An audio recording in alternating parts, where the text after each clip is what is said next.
Hello everyone, আমাদের ছোট্ট লয়শোনার চ্যানেলে আপনাদের সবাইকে স্বাগত। তাই মা হতে গেলে অনেক কিছু বেছেকুটে নিতে হয়।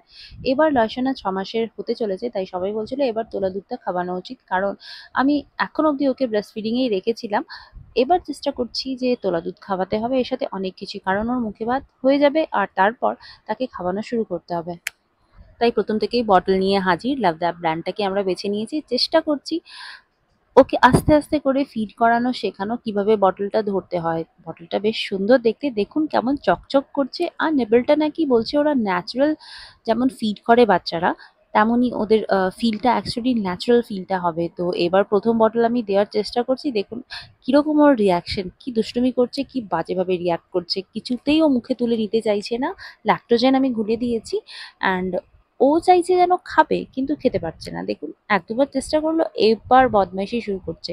ঠেলে ঠেলে সবকিছু ফেলছে আর ভীষণভাবে রিয়াক্ট করছে, যেমন মনে হচ্ছে ওকে কি না কি খাইয়ে দেওয়া হচ্ছে।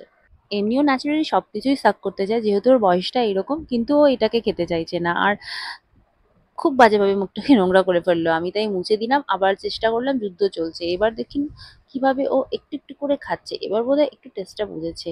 তাই আমার চেষ্টা তো শেষ নেই, আর রয়শনাকে খাওয়ানো তো আমাকে শেখাতেই হবে। তাই চোখ রাখুন আমাদের চ্যানেলে। আশা করি ভিডিওটা ভালো লাগছে। এই কিউট মোমেন্টস গুলোকেই আপনাদের সাথে আমি শেয়ার করে দিতে চাইছি। আমি বারবার চেষ্টা করছি, ও বারবার ঠেলে দিচ্ছে। আস্তে আস্তে করে হয়তো শিখে যাবে লয়শনা আমাদের। অ্যান্ড বটলটা সত্যিই খুব ভালো, তাই আমি রিভিউ ভিডিওটাও এর মধ্যেই বলে দিচ্ছি। বটলটা লাভল্যাপের, আমি অ্যামাজন থেকে 179 রুপিসে আনিয়েছি গাইস। এখানে মা আর মেয়ে লড়াই করতে করতে লয়শনা জিতে গেল, আমি হেরে গেলাম। আরও কিছুতেই খেতে চাইছে না প্রথমবার। হ্যাঁ, যখন আমি ভিডিওটার ভয়েস ওভার দিচ্ছি ততদিনে ও আস্তে আস্তে অল্প অল্প করে শিখে গেছে। আশা করি ভিডিওটা ভালো লাগলো।